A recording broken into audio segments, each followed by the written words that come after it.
Bonjour à tous et bienvenue sur le podcast des bonheurs du mercredi. Et oui, c'est mon premier podcast, mon premier enregistrement.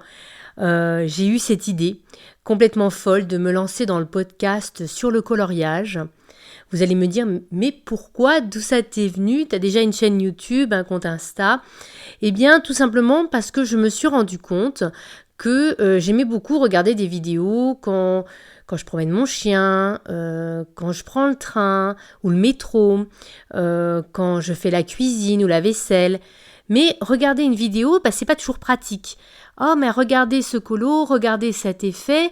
Non, à chaque fois je suis là, mince, je peux pas regarder, je peux pas voir, le téléphone est dans ma poche. C'est pas toujours très pratique. Et du coup, je me suis dit que ça pourrait être intéressant de vous proposer un contenu qui serait exclusivement audio pour toutes les situations où en fait vous auriez envie de vivre votre passion du coloriage, parce que vous savez que pour moi c'est une passion, mais que malgré tout vous ne pourriez pas avoir un écran sous les yeux et que vous n'êtes pas en pleine séance coloriage justement. Et d'où m'est venue cette idée du podcast. J'ai plein d'idées de contenu. Alors c'est vrai qu'il y en a beaucoup d'enregistrements qui vont être basés sur des tags, mais j'ai également comme idée des projets de fond. Et avec vraiment comme des articles de fond sur l'art-thérapie, le monde du coloriage. Sur le long terme, si ça pouvait fonctionner, ce serait absolument génial de pouvoir, par exemple, interviewer des illustrateurs ou des choses comme ça. J'ai vraiment beaucoup de projets ou d'ailleurs, pas que des illustrateurs, des coloristes aussi, ça pourrait vraiment être génialissime. Là, pour l'instant, c'est mon premier podcast. J'espère que vous me pardonnerez toutes les petites erreurs, que ce soit mes bafouillements, mes hésitations, parce que c'est toujours un petit peu difficile de se lancer dans une nouvelle aventure. Et je suis extrêmement enthousiaste parce que je suis aussi extrêmement bavarde. Et du coup, le podcast pourrait être un médium parfaitement idéal pour moi. Voilà, donc j'espère que ce nouveau format va vous intéresser, va vous plaire. J'ai d'autres projets également en lien avec la chaîne YouTube, le podcast, le coloriage, Instagram. Enfin, tout ça va arriver très très vite parce que je fourmille d'idées et voilà, j'ai eu envie de me lancer et je me suis dit, allez, c'est le moment, vas-y. Et donc voilà où on se retrouve. Je me suis dit que pour ce premier podcast, ça pourrait être pas mal de se présenter pour ceux qui ne me connaissent pas. Tout d'abord, moi je suis Les Bonheurs du Mercredi, voilà, donc je suis à la fois une chaîne YouTube et ainsi qu'un compte Insta. Après, je suis pas une très grosse youtubeuse et encore moins instagrammeuse. J'ai une petite communauté, mais de personnes très fidèles qui m'écrivent des commentaires sous chaque vidéo, qui participent à tous mes Disney défis et c'est vraiment très très agréable d'avoir ce noyau dur. Et là aujourd'hui, j'espère partager ma passion du coloriage encore autrement. Je ne crois pas qu'il existe des podcasts de coloriage, je n'en ai pas l'impression. Donc écoutez, ça se trouve ça va pas marcher, c'est pas grave. En tout cas, moi j'ai eu envie de me lancer dans cette aventure et j'espère que vous serez nombreux et nombreuses à vivre cette histoire avec moi. Alors pour cette première, c'est-à-dire vidéo, mais pas du tout, ce premier enregistrement, j'ai décidé de reprendre un tag de présentation de chaîne. Tag que j'ai fait, je crois, sur ma chaîne il y a très très longtemps. Et donc là, ça va être la chaîne podcast tout simplement. Et en plus, par rapport au moment où j'ai dû moi filmer ce podcast, il est possible, et certainement probable, qu'il y ait pas mal d'informations qui aient changé. Donc ça pourrait être intéressant pour ceux qui ça pourrait intéresser, je me répète, de checker quelles ont pu être mes réponses à l'époque et quelles sont mes réponses aujourd'hui. Donc, j'ai repris ce tag, il y a des questions que j'ai enlevées, il y en a d'autres où je me suis dit, je me garde sous le coude, c'est une très bonne idée pour un prochain podcast. Il m'en reste par conséquent 17 et je vous propose qu'on se lance. La première question était, comment et quand as-tu découvert l'art-thérapie ? Alors ça va pas changer. J'ai découvert l'art-thérapie en septembre 2018. Ça devait être le 2 ou le 3 septembre 2018. En toute honnêteté, j'étais en train de regarder des vidéos YouTube sur les Tsum Tsum. Vous savez, ces petites peluches Disney où vous avez une sorte de tube et au bout vous avez une tête de personnages Disney, un peu en gros plan. Et j'ai cherché quelque chose de bien précis. J'avais vu qu'il existait une sorte de couronne de l'Avent où dedans vous intercaliez dans les 4 trous un personnage Tsum Tsum, celui que vous vouliez. Et du coup, je me renseignais sur cette couronne de l'Avent et je regardais de nombreuses vidéos YouTube pour savoir ce qu'il en était, si ça valait son prix, si c'était intéressant, est-ce que vraiment ça pourrait plaire ou pas à mon fils, etc. J'étais vraiment dans cette démarche de je regarde 1 milliard de vidéos pour arriver, oui ou non, à faire un choix. Petit spoiler, non, je n'ai pas craqué pour cette couronne. Non, nous n'avons jamais acheté de Tsum Tsum. Par contre, j'ai découvert à cette occasion 2 chaînes. La première a été Miss Jiraki, qui du coup, j'ai bien aimé son style, son genre, et j'ai commencé à regarder un peu toutes les vidéos qu'elle proposait. Et dans l'une d'elles, c'était justement des vidéos coloriage. Et notamment des coloriages mystères où elle disait que c'était Petit Quick qui lui avait expliqué comment faire, etc. Elle montrait ce qu'elle avait fait, c'était dans les premiers livres de coloriage mystère Disney, c'était les grands classiques, tome 1, peut-être le tome 2 à l'époque, pas plus que le 3 en tout cas, et ce qu'elle a montré, ça m'a bien plu en fait. Et par conséquent, je me suis lancée, et pas tout à fait, je me suis lancée dans regarder d'abord Petit Quick. Et oui, comme elle avait cité, je suis allée voir et elle donnait des conseils sur comment faire le coloriage mystère, qu'il fallait les polychromos, de très bons crayons dès le départ parce que sinon on risquait d'être dégoûté, etc. Or, on était un samedi, on était à la rentrée scolaire, il fallait acheter des fournitures à mon fils pour l'école, le collège à ce moment-là, et je me suis dit, allez, on se lance et puis je vais regarder en magasin. Et en magasin, je sais pas, les planètes se sont alignées, je suis arrivée, il y avait une énorme promotion sur les 36 polychromos de Faber-Castell. Comme par hasard, les crayons recommandés par Petit Quick qui étaient quasiment, je crois, à moitié prix.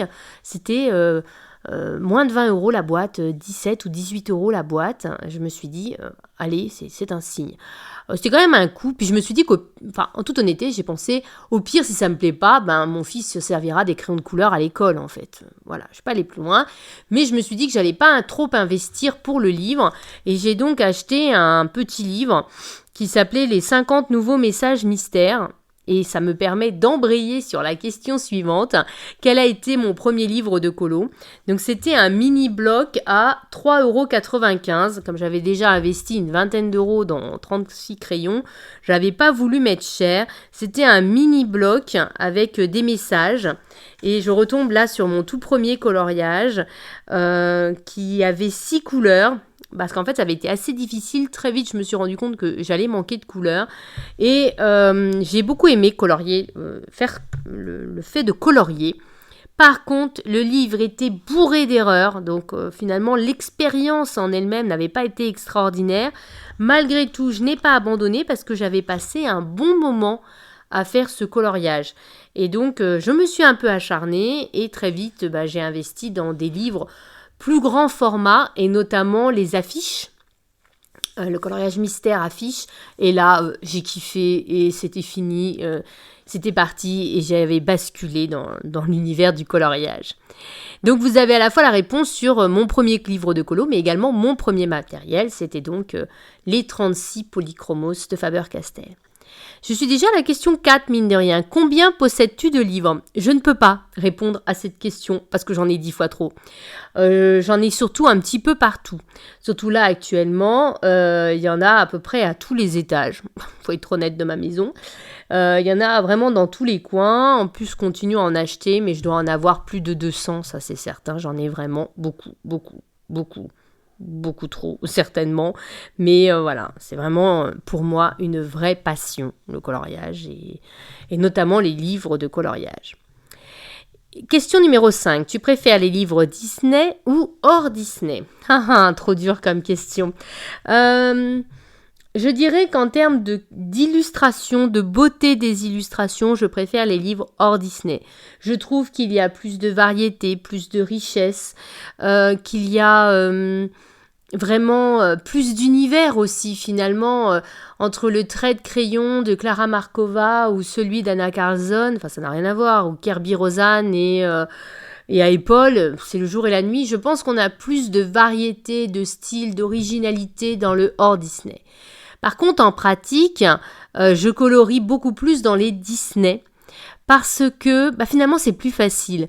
On a un code couleur imposé, donc j'ai envie de dire Cendrillon dans sa robe de bal, elle est bleue.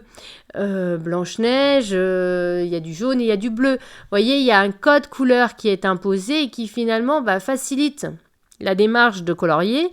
Quand on est fatigué, on prend une image de référence, on prend un livre Disney et c'est beaucoup plus facile de se projeter dedans. Et je pense aussi qu'il y a le côté doudou. Voilà, de se replonger dans les Disney de son enfance. Il m'arrive de temps en temps de mettre le film en même temps et du coup c'est passer une soirée vraiment tranquille, détente, un peu en mode régression. Et je pense que c'est ça aussi qui fait que les livres Disney fonctionnent aussi bien.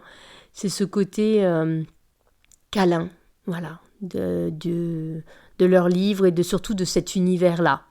Donc en pratique, je préfère le hors Disney, mais plutôt en théorie le hors Disney et en pratique, je colorie surtout du Disney. C'est d'ailleurs pour ça que j'ai créé le Disney Défi. Question 6, tu préfères les coloriages mystère ou hors mystère ? Décidément, les questions sont pièges. En pratique, en théorie, on revient à la théorie, je préfère les coloriages hors mystère. Idem, il y a beaucoup plus de variété, beaucoup plus de richesse entre Kirby Rosen, Teresa Goodrich, Jed Summer, les Cosicolos. Voilà, il y a un univers extrêmement varié qui est beaucoup plus restreint finalement dans les livres mystères. Mais en pratique, comme je colorie souvent le soir, après 18h, après une longue journée de travail, je suis fatiguée, j'ai pas envie de me prendre la tête et donc je fais du mystère et je fais finalement beaucoup plus de mystère que de hors mystère, même si ma préférence va plutôt du côté du hors mystère. Question numéro 7, grayscale ou line art ? Line art. Les grayscale, je n'aime qu'un certain type de grayscale, à savoir un grayscale assez pâle. Et souvent, les livres grayscale sont trop foncés ou des univers trop dark, trop limite gore en fait. Et ça ne me convient pas du tout. Donc moi, je préfère le line art. Les seuls grayscale qui ont trouvé grâce à mes yeux, on va dire, ce sont les anciens livres de Jed Summer. Vous aviez des petites poupées chibi, des petites poupées kawaii. Et je trouvais que le grayscale était très agréable parce qu'il était très léger. Et en fait, ça vous permettait de vraiment bien placer vos ombres et j'adore les faire aux luminances, même si j'en fais pas si souvent que ça. Mais du coup, si je regarde ma collection, j'ai 99% de livres en line art. Question numéro 8. Quel est le livre que tu préfères ?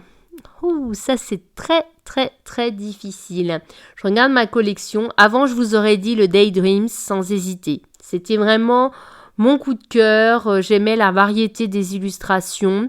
Mais même dans Anna Carlson, aujourd'hui, je n'irais pas forcément dans Daydreams, mais plutôt dans le Jewelry Box, la boîte à bijoux. Mais de tous les livres de ma collection, mon préféré, c'est vraiment, vraiment très, très, très difficile. J'aurais envie de dire peut-être les vitraux. Les vitraux de Disney parce que ça fait toujours de beaux résultats et c'est vraiment très détente finalement de colorier dedans parce que il suffit de faire des dégradés dans les cases, vous avez vos 3 crayons et puis vous êtes parti, il n'y a pas besoin de réfléchir. Dans le même esprit, on a le mosaïque aussi, que je colorie de la même manière que le vitraux. Voilà, c'est le même esprit, mais je trouve que le format Bodoni en fait un livre beaucoup plus beau en fait pour le vitraux. Ils ne font presque plus de livres en format Bodoni, alors que moi c'est vraiment mon format préféré de chez Hachette. Et vraiment, je crois que je pencherai pour les vitraux. Parce que je prends toujours un très très bon moment à colorier dedans. Question numéro 9. Quel est le livre que tu détestes ? Alors, si je devais avoir un livre que je déteste, je dirais il ne ferait plus partie de ma bibliothèque parce que je vois pas l'intérêt de garder un livre que je déteste. Ça me paraît un peu fort.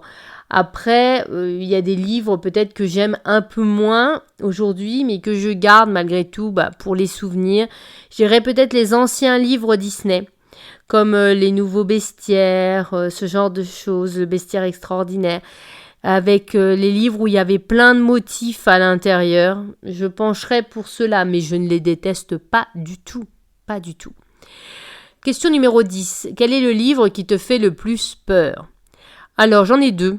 Mais le plus, c'est le Thomas Kinkade. J'ai failli le revendre en me disant j'irai jamais dedans. Et puis quand j'ai feuilleté, les illustrations sont tellement belles que, comment dire, je me suis dit pourquoi pas, peut-être qu'un jour, je vais oser aller dedans. Mais en toute honnêteté, j'y crois pas. Et celui-là, il me fait vraiment peur. Et puis en plus, je pense que le fait... À un moment, je me suis dit, je vais pas tenir compte de l'illustration et je vais faire comme je ferais moi. Mais en fait, à force de voir sur les réseaux, les réseaux pour ça ont un petit côté pervers, à cause de voir sur les réseaux des mises en couleur quasi similaires à l'original, on n'ose pas se dire, je vais faire autre chose, moi. On reste collé sur cette idée qu'on doit faire comme l'original ou au plus près de l'original et du coup je fais pas, tout simplement. Ça a le côté inverse sur moi et c'est le même principe avec Apple en fait. Dès que on a un modèle à côté, je trouve que ça bloque plus qu'autre chose.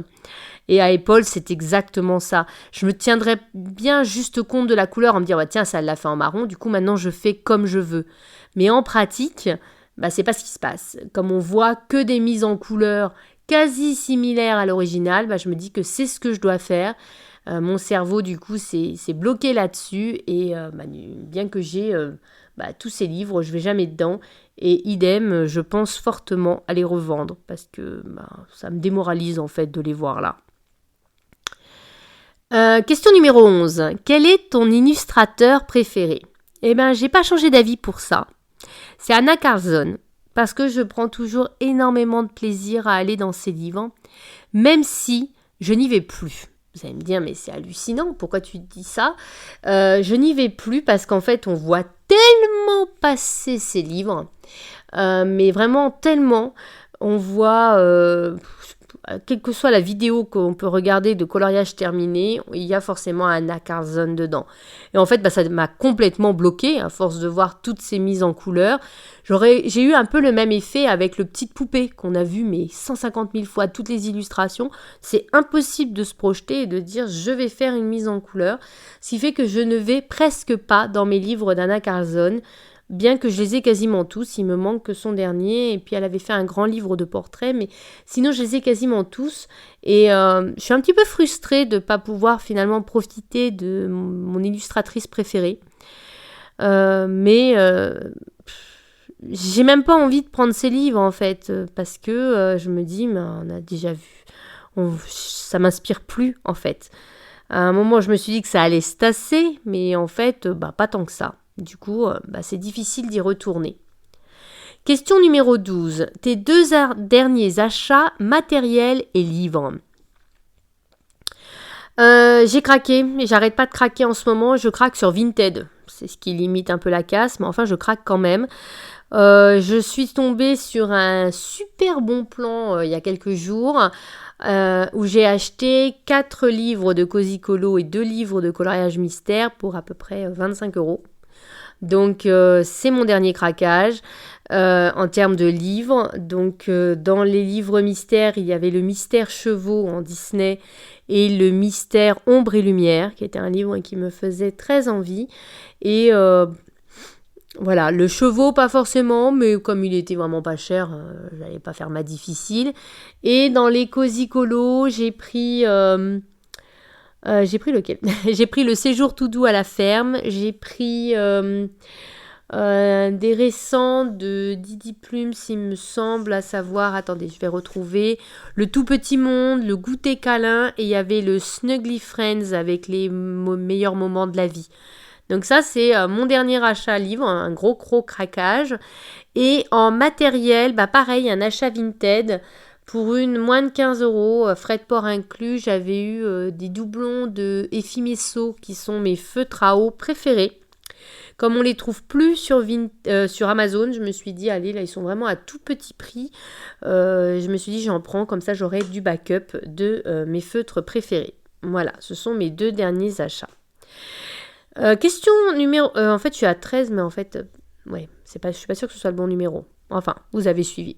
Le matériel que tu regrettes le plus d'avoir acheté. Alors, il y a beaucoup de matériel que je regrette d'avoir acheté. Celui que je regrette le plus, je l'ai déjà revendu. C'est la collection complète des pannes pastel. J'étais extrêmement enthousiaste quand c'est sorti. J'étais vraiment à fond. Je me suis dit, mais c'est absolument génial ce truc. Ce sera bien mieux que les pastels secs où il faut gratter, etc. Et en fait, je n'ai jamais vraiment réussi à m'en servir. Je m'en mets partout. C'est pas si pratique, cette boîte. Alors, je les ai pris en palette, je les ai mis en petits pots, je les ai avec des pots fermés. J'arrivais, les mousses, elles s'usent très vite. Il faut en changer tout le temps. Finalement, j'ai craqué. Je les ai revendus et je ne regrette pas de les avoir revendus.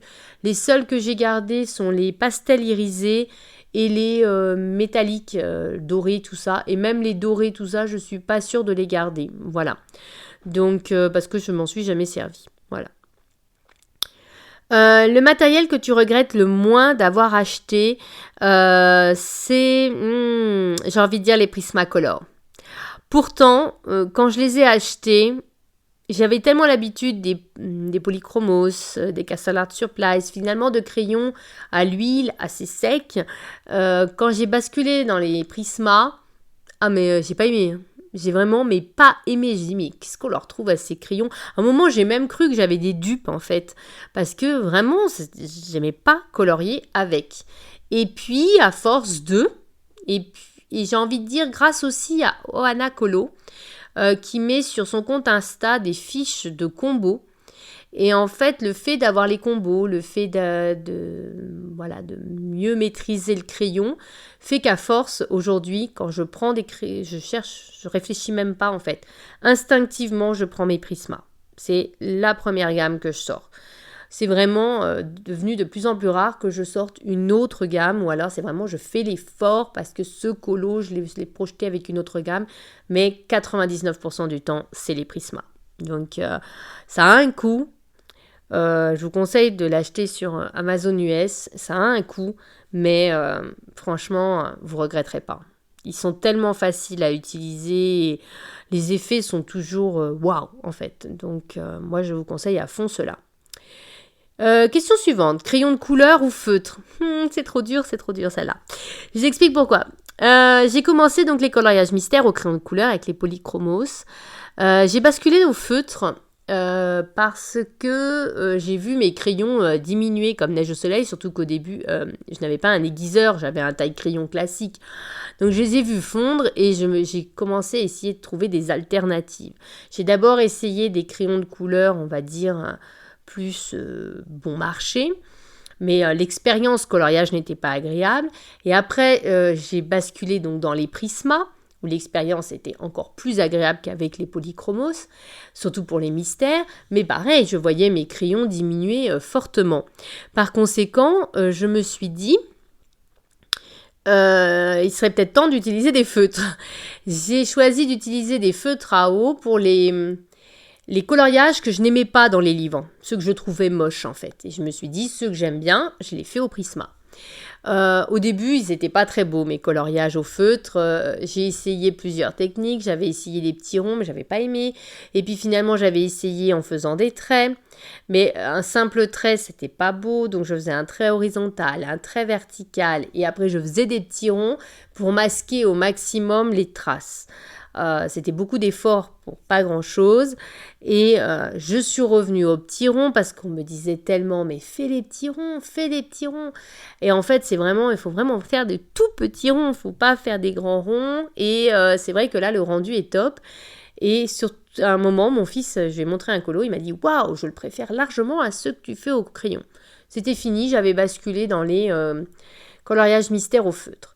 Après, j'ai quand même envie de dire que je préfère les crayons de couleur parce que pour moi, il est impensable de prendre un coloriage hors mystère et de le faire au feutre. C'est impensable. À part les cosy colos qu'on fait au feutre à alcool, et puis peut-être les livres de coloria, si je prends un Anna Carlson, jamais je prendrai des feutres pour aller dedans, que ce soit feutre à eau ou feutre à alcool. C'est impensable pour moi. Donc j'ai quand même envie de dire les crayons de couleur. Question suivante. Tu préfères les colos à sec, à l'essence, à l'aquarelle? Alors, à l'aquarelle, je pose crayon de couleur aquarellable. À l'essence, j'en ai fait à peine. Je me sers principalement de l'essence sans odeur pour le pastel à l'huile ou les gélatos, vous voyez, ce genre de matériel. Sinon, je ne me sers pas d'essence sans odeur. Donc, il nous reste crayon à sec ou crayon aquarellable. J'ai eu une grosse passe où je faisais une base au crayon de couleur aquarellable et qu'après, j'ombrais au crayon de couleur classique. Mais c'est vrai qu'instinctivement, c'est pas quelque chose que je fais très souvent. Même si j'ai eu une grosse vague où je faisais ça, aujourd'hui, c'est principalement des crayons de coloriage à sec, exclusivement. Et puis, surtout avec les Prisma, c'est tellement facile. Et je fais mes dégradés. Voilà, je ne me sers plus que très rarement de la technique de d'abord une base à l'aquarelle. Question suivante, ton budget colo par mois? Beaucoup trop. Beaucoup trop. Ça dépend des mois. Il y a des mois où je me restreins, ce qui fait que le mois d'après, je craque comme c'est pas possible. J'essaie de me raisonner maintenant et de beaucoup plus acheter sur Vinted et de ne plus acheter en magasin. J'ai bien dit, j'essaye de me raisonner parce que des fois je suis en magasin et puis il suffit que vous ayez passé une mauvaise journée, que vous étiez fatigué, que vous ayez eu des contrariétés. Et alors là, c'est craquage à gogo. Voilà. Donc, mais en ce moment, je suis plus dans la phase Vinted. Vraiment. Et d'occasion et d'essayer de me raisonner. En tout cas. Mais ça reste quand même beaucoup trop. Question suivante. En moyenne, combien de colos réalises-tu par mois? Alors, en moyenne, c'est dur à dire. J'ai pas pensé à calculer. Je vais regarder... je dirais qu'il y a plus de mystère que de hors mystère parce que comme je vous disais, le soir, je suis un petit peu fatiguée. Donc, je fais plus facilement du mystère. Idem tôt le matin, je prends plutôt des mystères aussi. Je dirais qu'il doit y avoir entre 3 et 5 coloriages hors mystère par mois. Mais après, ça dépend des mois. Hein. Et en mystère, ça peut aller de 5 à 10. Ça tourne assez souvent vers 7-8. Mais je dis, ça dépend vraiment des mois, si j'ai une panne colo ou pas. Mais ça tourne entre 5 et 10 et plutôt vers 8-9. Voilà. Et enfin, j'en arrive, mine de rien, à la dernière question. Attendez, je vous retrouve, j'ai perdu la page. La dernière question qui était combien de temps consacres-tu au coloriage par jour? Alors, combien de temps je consacre au coloriage par jour? Je dirais le matin, sauf si je suis en retard, entre 10 et 15 minutes. Je prends des feutres à alcool, je prends en général soit les livres de mandala, soit les mystères de chez Dessin et Tolera qu'on peut faire au feutre à alcool, et je colorie. Voilà, je colorie simplement un aplat de couleurs, je me pose pas de questions. C'est vraiment dans l'idée de me déstresser, de me détendre avant d'aller travailler. Idem, si je rentre manger le midi et qu'il me reste une dizaine de minutes, je ferai la même chose.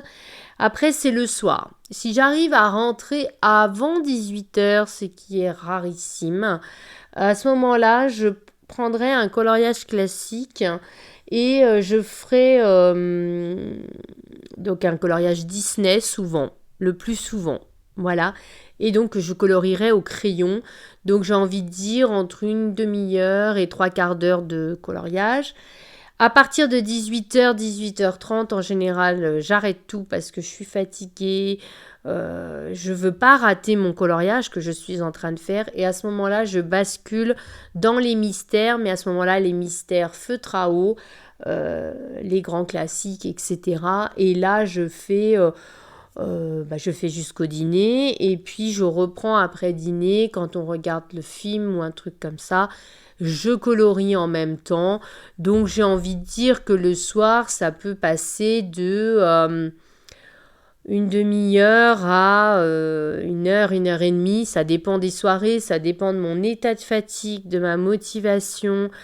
Et puis de la journée, malgré tout, que j'ai vécu, ça joue aussi. Si vous avez eu beaucoup de contrariétés, vous n'avez pas forcément envie de prendre un coloriage. Voilà, c'est un peu le mood dans lequel je suis actuellement et qui me frustre beaucoup, croyez-le. Mais du coup, ce sera plus du mystère, parce que c'est vrai que le mystère, il n'y a pas besoin de réfléchir. Une fois que les couleurs sont sélectionnées, allez hop, vous prenez, vous délimitez la zone, vous faites vos petits ronds et hop, on passe au suivant. Donc c'est vrai que c'est à peu près ça ma journée. Donc j'ai envie de dire que sur l'ensemble d'une journée, ça doit faire entre 1 à 2 heures de coloriage. Voilà. Je pense que j'ai pas mal répondu à ce tag. J'espère que vous aurez passé un bon moment en ma compagnie. Je ne sais pas ce que vous faisiez pendant que je vous parlais, mais j'espère que vous aurez passé un bon moment en ma compagnie. Je vous reposte très bientôt un prochain podcast. J'ai déjà des idées. Et n'hésitez pas à venir sur mes autres réseaux et à me dire ce que vous en avez pensé. Et puis, comme je disais toujours dans mes vidéos, comme j'essaie de dire aussi dans mes réels, etc., je termine toujours en vous disant qu'il faut bien profiter de vos feutres, de vos crayons, qu'il ne faut pas vous mettre la pression, qu'il faut juste savourer vos coloriages parce que ça va vous permettre de vous détendre et d'être moins stressé, plus relax et profitez bien de notre passion commune et comme je dis toujours, vive le coloriage!